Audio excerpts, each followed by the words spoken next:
अरे तुम पांचों बहुओं को कुछ पता भी है या नहीं? नहीं, हमें नहीं पता कि तुम किस बारे में बात कर रही हो। अरे नदी के उस पार वाली जमीन सोने के दाम बिक रही है। तुम्हारी बड़ी सास की 5 बहुएं तो पैसों में खेल रही है, पैसों में। हाँ, तो फिर हम क्या करें? हम नदी के इस पार अपने ससुराल में खुश हैं, तो हमें खुश रहने दो। आग में घी डालने का काम मत करो। अरे मीना बहू, तो क्यों आग बबूला हो रही है? हमने तो जो सुना वही तुम्हें बता दिया। वैसे तुम्हारी ददिया सास ने बंटवारा अच्छा नहीं किया। बंटवारा हो चुका है और हम अपने ससुराल में खुश हैं। और 5 बहू नदी के पास खड़ी सभी औरतों को जवाब देकर चली जाती हैं। 2 बहू का गुस्सा आसमान पर चढ़ा हुआ था। उन्हें गुस्से में देखकर उनकी सास शांति कहती है, मीना और सीमा बहू दोनों को क्या हुआ है? उनके मुंह गुब्बारे की तरह क्यों फूल रहे हैं? सब्जी वाले से क्या लड़ाई वड़ाई हो गई? माँ जी, सब्जी वाले से तो लड़ाई नहीं हुई, लेकिन हाँ, गांव की औरतों से लड़ाई होते होते जरूर बच गई। है क्या? तुम गांव की औरतों से क्यों झगड़ने लगी थी? माँ जी, तुम तो जानती ही हो कि औरतें कैसा करती हैं। बस किसी की जिंदगी में कैसे आग लगानी है, उसके घर में कैसे फसाद फैलाना है, बहुत अच्छी तरह से आता है। अरे रेखा बहू, पहेलियां क्यों बुझा रही है? मुझे सीधा सीधा बता, गोल गोल मत घुमा। हुआ क्या है? माँ जी, होना क्या था? गांव की औरतें कह रही थी नदी के उस पार वाली हमारी जमीन सोने के भाव बिक रही है। बस इसी बात को लेकर हमें चिढ़ा रही थी। वैसे माँ जी, आपको अपने हक के लिए लड़ना चाहिए था। इस तरह से बोरिया बिस्तर उठाकर यहाँ नहीं आ जाना चाहिए था। अरे बहू, जो कुछ भी हुआ वो सब कुछ तुम्हारे सामने ही तो था। फिर तुम मुझे दोष कैसे मर सकती हो? माँ जी, हमें सब कुछ याद है, हम कुछ भी नहीं भूले। हम 5 बहुएं किस तरह से अपनी दादी सास का ख्याल रखते थे, लेकिन बाजी कौन मार गए? अरे बहुओं, पुरानी बातों पर मिट्टी डालो। फिलहाल तो मुझे बहुत भूख लगी है। तो फिर बताइए माँ जी, कटहल की सब्जी बनाओ या फिर सीताफल की सब्जी और पूरी? रेखा बहू, सीताफल की सब्जी और पूरी बना लो, और हाँ, थोड़ी सी खीर भी बना लेना, बहुत टाइम से मन कर रहा है। शांति की 3 बहुएं रसोई में खाना बनाने चली जाती हैं और 2 बहुएं घर की साफ सफाई में लग जाती हैं। वहीं दूसरी तरफ नदी के उस पार शांति की जेठानी की बहुएं ऐशो आराम वाली जिंदगी जी रही थीं। बुआ सास की बेटी की शादी में हम सबको अलग नजर आना चाहिए। मैं तो कहती हूँ कि हमें बड़े डिजाइनर से अपनी ड्रेस बनवानी चाहिए और अच्छी ज्वेलरी शॉप से ज्वेलरी खरीदनी चाहिए। क्यों मम्मी जी, मैंने ठीक कहा ना? और नहीं तो क्या, मेरे लिए ब्रांडेड और अच्छी सी साड़ी लेकर आना, और मैं तो सोने के 4 सेट पहनूंगी जो सबकी नजर सिर्फ मुझ पर ही टिकी होगी। वैसे मम्मी जी, नदी के उस पार वाली बहुएं भी हमारी बुआ सास की बेटी की शादी में आएंगी अपना फर्नीचर हाल लेकर। मैंने सुना है उनका काम कुछ अच्छा नहीं चल रहा। उनके घर में तो खाने के भी लाले पड़ रहे हैं, तो वो शादी वादी में कैसे आ सकती हैं? उनके पास तो अच्छे कपड़े भी नहीं होंगे शादी में पहनने के लिए, इसलिए अपने फटीचर हाल को दिखाने वो शादी में नहीं आएंगी। अरे नहीं, शांति ऐसा नहीं करेगी। अपनी ननंद की इकलौती बेटी की शादी में वो जरूर आएगी, चाहे फटीचर हाल से ही क्यों ना आना पड़े, आएगी जरूर। और उसे उस हाल में देखकर मुझे बड़ा ही सुकून मिलेगा। बहुत इतराती थी, उसे लगता था नदी के इस पार वाली जमीन और बंगला सब कुछ उसे ही मिलेगा, लेकिन बेचारी को नदी के उस पार वाली जमीन और छोटा सा घर मिला।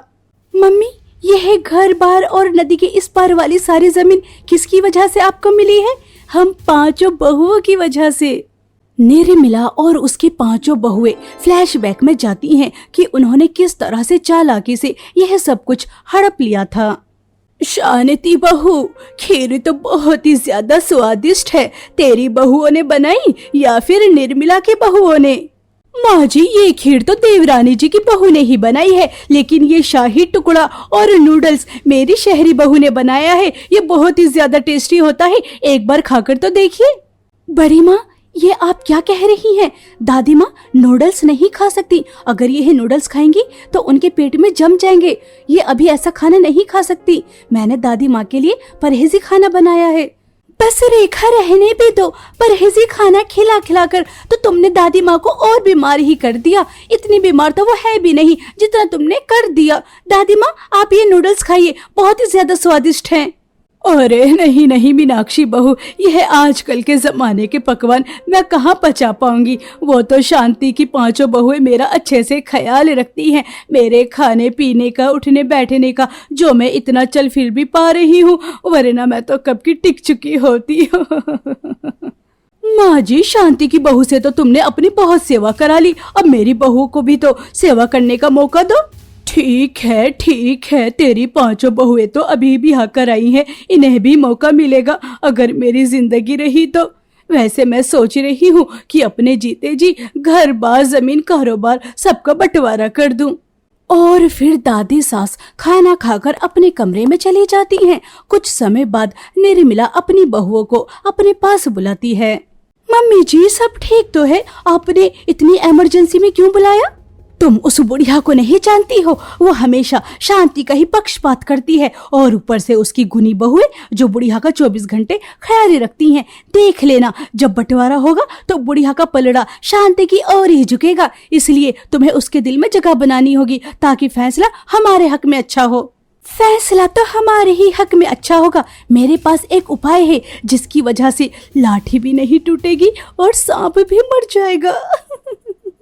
और उसके बाद निशा सभी को एक प्लान के बारे में बताती है, जिसे सुनकर सब खुश हो जाते हैं। अगले दिन घर के सभी सदस्य लिविंग रूम में बैठे हुए चाय की चुस्की के साथ बात कर रहे थे। तभी घर में वकील आता है। अरे वकील साहब, इस समय तुम यहाँ, तुम्हें किसने बुलाया? मुझे शांति जी ने बुलाया है, वह अपना हिस्सा लेना चाहते हैं, उसी सिलसिले में आया हूँ। अरे नहीं वकील साहब, आपसे कोई गलतफहमी हुई है। मम्मी आपको क्यों बुलाएंगी? अरे भला, मैं क्यों झूठ बोलने लगा? वकील साहब, जब बंटवारा होगा तब मैं खुद तुम्हें बुलाऊंगी, अब तुम यहाँ से जा सकते हो। दादी सास वकील को वहाँ से भेज देती हैं।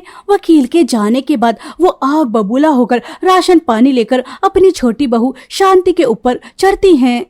शांति बहू, मुझे नहीं पता था कि तुम मेरे पीठ पीछे ये गुल खिला रही हो। अभी भी मैं जिंदा हूँ, मेरे जीते जी तू ऐसा कैसे कर सकती है? तूने सोच भी कैसे लिया ये सब करने के बारे में? माँ जी, आपको ऐसा लगता है कि मैं ये सब कर सकती हूँ? मैंने ये नहीं किया और मैं क्यों ही करूँगी। मुझे तो मेरे परिवार के साथ हंसी खुशी रहना पसंद है। मैं भला बंटवारा करने के बारे में क्यों ही सोचूंगी? मैं ऐसा पाप करने के बारे में सोच भी नहीं सकती। आप मेरा विश्वास कीजिए, मैंने वकील को नहीं बुलाया। तुम्हारी पांचों बहुएं घर में जिस तरह से दनदनाते फिर रही थी, सब जगह अपना हक जता रही थी, उससे तो यही लगता है। और मैंने कहते भी सुना था कि तुम्हारी लॉटरी निकलने वाली है। ओ, अब समझिए ये थी लॉटरी। शांति बहू, तुझसे और तेरी बहुओं से मुझे ये उम्मीद नहीं थी। मैंने तुझे और तेरी बहुओं को हमेशा अपनी बेटी ही समझा, और तूने क्या किया? मेरे ही पीठ में छुरा घोंप दिया। तू ऐसा कैसे कर सकती है? माँ जी, मैं आपको कैसे विश्वास दिलाऊं? मैंने वकील को नहीं बुलाया। तो वकील को सपना आया था जो वो मुंह उठाकर हमारे घर चला आया। बस मैंने फैसला कर लिया है, तुझे बंटवारा चाहिए ना, तो बंटवारा हो गया। अब तू इस घर में अपनी बहुओं के साथ और नहीं रह सकती। अपना बोरिया बिस्तर बांध और नदी के उस पार जो घर और जमीन है, आज से वही तेरा सब कुछ है, यहाँ तेरा कुछ भी नहीं, समझी? शांति अपनी सास से और कुछ नहीं कहती, लेकिन उसे इस बात का बहुत अफसोस था कि उसकी सास उसके बारे में ऐसा सोच रही हैं। और फिर वो अपने बेटे और बहुओं के साथ नदी के उस पार जो छोटा घर और थोड़ी सी जमीन थी, वहां आ जाती है। इतने पापड़ बेलने पड़े हमें ये सब कुछ हासिल करने के लिए।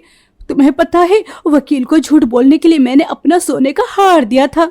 अरे ठीक है, एक सोने के हार की वजह से सोने देने वाली मुर्गी तो हमें मिल गई ना। निर्मला और उसकी पांचों बहुएं बहुत ही ज्यादा खुश होती हैं। वहीं दूसरी तरफ शाम को शांति का पूरा परिवार खाना खाते हुए शादी में जाने की बात करते हैं। माँ, मेरे मालिक ने तो एडवांस पैसे देने से मना कर दिया। तो फिर क्या हम शादी में नहीं जाएंगे? मेरी इकलौती ननंद की इकलौती बेटी की शादी है, अगर नहीं गए तो उसे कितना बुरा लगेगा। और वो सिर्फ मेरी ननंद ही नहीं, मेरी सहेली भी है, इसलिए शादी में तो जाना ही पड़ेगा। इतनी बड़ी शादी है तो क्या हम ऐसे ही पुरानी साड़ियों में वहाँ चले जाएंगे? हमारी वहाँ कितनी ज्यादा इंसल्ट होगी अगर हम ऐसे ही फटे पुराने कपड़ों में गए तो। ये भी बात है, शादी में वहाँ इतने बड़े बड़े लोग आएंगे और फिर उन्होंने हमें कभी इस हाल में देखा भी तो नहीं, पहली बार हमें फटे पुराने कपड़ों में देखेंगे तो हमारी क्या ही इज्जत रह जाएगी। और फिर नदी के उस पार वाली बहुएं तो जेवर से लदालद और महंगी महंगी ड्रेस पहन कर आएंगी। माँ जी ऐसा करते हैं, जाना ही कैंसिल कर देते हैं, ना जाएंगे ना किसी को हमारे हाल के बारे में पता चलेगा। जाना कैंसिल तो नहीं होगा, जाना तो पड़ेगा ही। अब देख लेंगे, जो होगा देखा जाएगा। मुझे लगा था कि बेटों को एडवांस पैसे मिल जाएंगे तो कुछ कपड़े लत्ते खरीद लेंगे, लेकिन अब क्या कर सकते हैं, जैसे हालात वैसों में ही चले जाएंगे। शांति शादी में जाना कैंसिल नहीं करती। पांचों बहू बड़ी ही दुविधा में फंस जाती हैं कि वो ऐसे ही फटे हाल से तो शादी में नहीं जा सकती। वो नदी के पास बैठी सोच ही रही थी, तभी नदी के उस पार सभी बहुएं शॉपिंग पर जा रही थी और उन्हें देखकर कहती हैं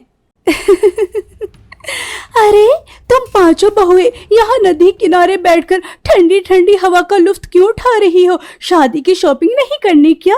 सुना है बुआ जी ने शादी का कार्ड तुम्हें भी दिया है, तो शादी में तो जाओगी ही ना?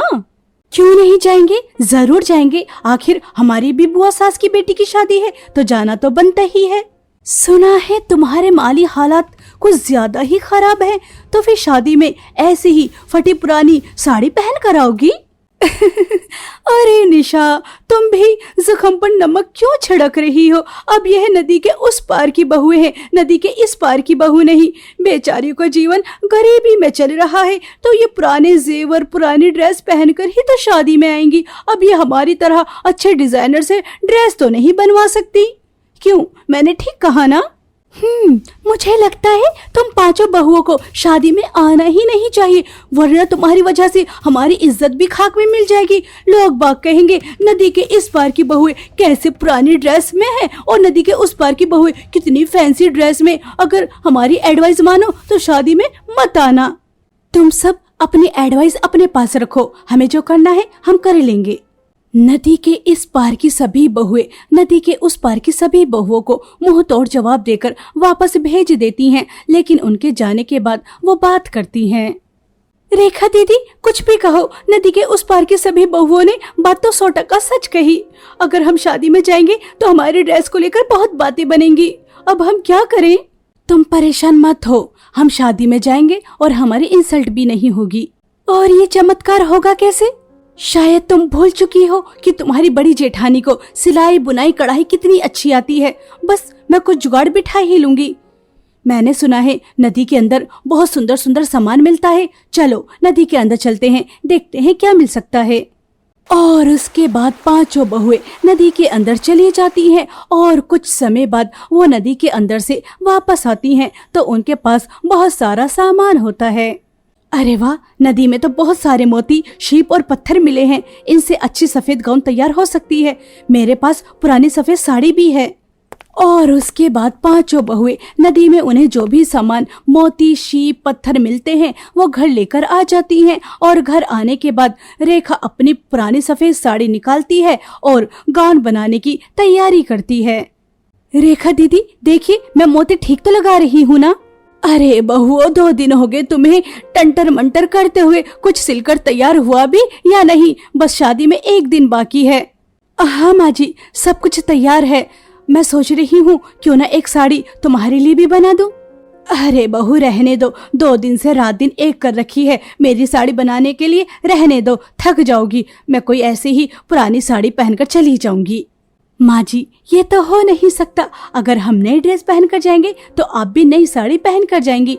नदी के उस पार की पांचों बहुएं बहुत बन रही थी कि हम सुंदर ड्रेस पहनकर आएंगे, लेकिन उन्हें नहीं पता हुनर और मेहनत कुछ भी हासिल करवा सकता है, गरीबी में सुंदर ड्रेस भी। और फिर पांचों बहुएं अपनी ड्रेस और अपनी सास की साड़ी बनाने में जुट जाती हैं। 1 और दिन कड़ी मेहनत के बाद 5 सुंदर व्हाइट ड्रेस बनकर तैयार हो जाती हैं और 1 सुंदर साड़ी भी, जिन्हें पहनकर पांचों बहुएं और उनकी सास बहुत ही ज्यादा सुंदर लग रही थी। यह तो मैं जानती थी कि मेरी बहुएं लाखों में ही नहीं करोड़ों में एक हैं, लेकिन आज शादी में सबको भी पता चल जाएगा कि मेरी बहुएं कितनी होनहार और समझदार हैं। शांति, उसके बेटे और उसकी 5 बहुएं अच्छे से तैयार होकर शादी में जाने के लिए निकल जाती हैं। वहीं दूसरी तरफ नदी के उस पार की बहुएं भी ब्रांडेड डिजाइनर ड्रेस और महंगी ज्वेलरी पहनकर तैयार थीं। देखना, शांति और उसकी 5 बहुएं हम सबको देखकर कैसे जलकुकड़ी होती हैं। निर्मला भी अपनी बहुओं के साथ शादी में पहुंच जाती है। अरे गोमती, शादी का बंदोबस्त तो तूने बड़ा ही तगड़ा किया। यह शादी की डेकोरेशन देखकर तो मैं खुशी हो गई।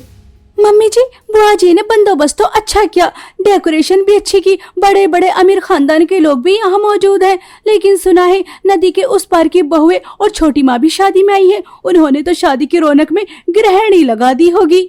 मीनाक्षी बहू, तुम इस तरह से कैसे बात कर सकती हो? तुम भी मेरी अपनी हो और वो भी। उनके बारे में मैं कुछ नहीं सुनूंगी, समझी? शांति और निर्मला की ननद बहुत अच्छे स्वभाव की थी, इसलिए वो अपनी छोटी भाभी के बारे में कुछ नहीं सुनती। कुछ समय बाद शांति अपनी बहुओं के साथ हॉल में जैसे ही एंटर करती है, सभी की नजर उन पर टिकी रह जाती है। अरे ये 5 परी कौन है? कितनी ज्यादा सुंदर लग रही है। और उनकी ड्रेस तो देखो, ऐसी ड्रेस तो बड़ी बड़ी हीरोइन पहनती हैं। लगता है ये गोमती के VIP मेहमान हैं। बहू, ये तो शांति और उसकी बहुएं लग रही हैं। ये इतनी महंगी और ब्रांडेड ड्रेस कैसे पहनकर आ सकती हैं? उनके पास इतने पैसे कहाँ से आए? यही तो मैं भी सोच रही हूँ। नदी के उस पार की गरीब बहुएं ऐसी ड्रेस कैसे पहन सकती हैं? इन्होंने तो हमारी ड्रेस को भी मात दे दी। हम इनके सामने फीके लग रहे हैं। शांति भाभी, आप शादी में आ गई, मुझे बहुत अच्छा लगा। वरना तो मुझे लगा था कि आप नाराजगी की वजह से आएंगी ही नहीं। गोमती, मैं शादी में क्यों नहीं आती? तुम सिर्फ मेरी ननंद ही नहीं, मेरी सहेली भी हो। शांति भाभी, माँ आखिरी समय में आपसे और आपकी बहुओं से माफी मांगना चाहती थी, लेकिन उनके पास समय ही नहीं था। हो सके तो उन्हें माफ कर देना। आप तो जानती ही हैं कि ये सब किसका क्या धारा था। अरे गोमती, तुम भी किन बातों को कर रही हो? आज तुम्हारी बेटी की शादी है, उस पर ध्यान दो। और हमें माँ जी से कोई शिकायत नहीं थी। और वैसे भी हराम की कमाई ज्यादा पचती नहीं। निर्मला भाभी को क्या लगता है कि उन्होंने धोखे से जो भी कुछ हड़पा वो उन्हें सुकून देगा? नहीं, कभी सुकून नहीं मिलेगा उन्हें। कुछ समय बाद दुल्हन भी आ जाती है। शादी की रस्में शुरू हो जाती हैं। नदी के उस पार की सभी बहुएं जल भुनकर राख हो रही थीं, क्योंकि नदी के इस पार की सभी बहुओं की ड्रेस की बहुत ही ज्यादा तारीफ हो रही थी। शादी में बड़े बड़े लोग आए थे और उनमें एक बड़ा डिजाइनर भी था जो उन 5 बहुओं से मिलता है। तुम्हारा ये व्हाइट गाउन बहुत ही ज्यादा सुंदर है। यह तुमने किस डिजाइनर से बनवाया है? डिजाइनर तुम्हारे सामने ही खड़ी है। यह ड्रेस हमारी जेठानी जी ने ही तैयार की है। यह ड्रेस बहुत ज्यादा अच्छी है। क्या तुम मेरे लिए काम करोगी? डिजाइनर की बात सुनकर 5 बहुएं बहुत ही ज्यादा खुश होती हैं और रेखा उस डिजाइनर के साथ काम करने के लिए हाँ कर देती है। ऐसे ही कुछ दिन बीत जाते हैं। रेखा के डिजाइन किए हुए गाउन बहुत ही ज्यादा फेमस हो जाते हैं और सिर्फ देश में ही नहीं, बाहर भी जाने लगे थे, जिस वजह से उनके घर के हालात दिन पर दिन बेहतर होते जा रहे थे। अरे बहुओं, कितना काम करती हो, थोड़ा बहुत अपना भी ध्यान रखो ना। माँ जी, आप है ना हमारा ख्याल रखने के लिए। मम्मी, बड़ी माँ ने हम सबको तुरंत बुलाया है। वह बहुत ज्यादा बीमार हैं। पड़ोसियों से भी पता चला निर्मला भाभी की तबीयत दिन पर दिन बिगड़ती जा रही है। हम सबको चलना चाहिए। माँ जी, उन्होंने हमारे साथ जो कुछ किया उसके बाद भी तुम वहाँ जाना चाहती हो? देखो बहू, इंसान को उसके कर्मों का फल जरूर मिलता है। उन्होंने जो कुछ बोया काट रही है और हमने सब्र किया, कभी किसी का दिल नहीं दुखाया, तो हमने जो खोया उससे दुगना पाया। इसीलिए उनके कर्म उनके साथ और हमारे कर्म हमारे साथ। हमें चलना चाहिए। शांति और उसकी बहुएं नदी के उस पार निर्मला से मिलने जाती हैं। निर्मला अपनी देवरानी को देखकर रोने लगती है। शांति, तुमने बिल्कुल ठीक कहा था, हराम की कमाई बचती नहीं। देखो, हमने धोखे से तुमसे जो कुछ छीना वो सब कुछ हमसे छिन चुका है। मैं कितनी बड़ी बीमारी में जूझ रही हूँ, बस मौत नहीं आ रही, क्योंकि तुमसे माफी मांगनी थी। शांति, हो सके तो मुझे माफ कर देना। और हम सबको भी। मैंने तुम सबको माफ किया और हमने भी। निर्मला भाभी, इस छोटे से घर में तुम्हारा दम घुटता होगा, इसलिए मुझे लगता है तुम सबको नदी के उस पार हमारे बंगले में रहना चाहिए। शांति की बातें सुनकर सभी की आंखों में आंसू आ जाते हैं और उसके बाद शांति सभी को अपने साथ नदी के इस पार अपने बंगले में लेकर आ जाती है और फिर सभी बहुएं एक साथ हंसी खुशी रहने लगती हैं।